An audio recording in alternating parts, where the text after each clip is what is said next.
మహారాష్ట్ర రాజధాని ముంబైలో షాకింగ్ ఘటన ఒకటి వెలుగు చూసింది. మాలాడ్ వెస్ట్ ప్రాంతంలో ఇద్దరు పండ్ల వ్యాపారులు అమ్మకానికి ఉంచిన పండ్లపై ఎలుకల మందు పూస్తున్న వీడియో సోషల్ మీడియాలో వైరల్ కావడంతో పెద్ద ఎత్తున ఆగ్రహం వ్యక్తమైంది. ప్రజల ఆరోగ్యంతో చెలగాటమాడిన ఈ ఘటనపై పోలీసులు వెంటనే స్పందించి వారిద్దరిని అరెస్ట్ చేశారు. బుధవారం స్థానికుడు సమర్పించిన వీడియో ఆధారాలతో కేసు నమోదు చేసిన పోలీసులు దర్యాప్తు చేపట్టారు.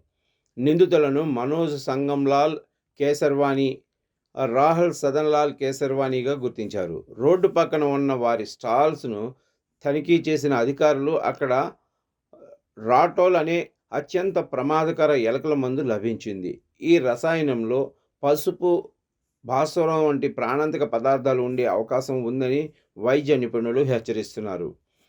వారిని పోలీసులు ప్రశ్నించగా రాత్రివేళ ఎలుకలు పండ్లను పాడు చేయకుండా ఉండేందుకు మందు పూసినట్లు నిందితులు అంగీకరించారు. అయితే ఆహార పదార్థాలపై ఇటువంటి విషపూరిత రసాయనాలు వాడటం అత్యంత ప్రమాదకరమని నిపుణులు చెబుతున్నారు. ఇవి వాంతులు, తీవ్రమైన కడుపు నొప్పి, అవయవాల వైఫల్యం వంటి తీవ్రమైన ఆరోగ్య సమస్యలకు దారితీసే ప్రమాదం ఉందని హెచ్చరిస్తున్నారు. ఈ ఘటనతో స్థానిక ప్రజలు తీవ్ర ఆందోళనకు గురయ్యారు. వీధి వ్యాపారులపై municipal corporation of greater Mumbai మరియు ఫుడ్ సేఫ్టీ విభాగం తరచూ తనిఖీలు నిర్వహించాలని డిమాండ్ చేస్తున్నారు. వైరల్ వీడియో చూసిన ప్రజలు బయట పండ్లు కొనుగోలు చేయాలంటే భయపడుతున్న పరిస్థితి నెలకొంది. ఈ ఘటనపై మరింత కఠిన చర్యలు తీసుకోవాలని ప్రజలు కోరుతున్నారు.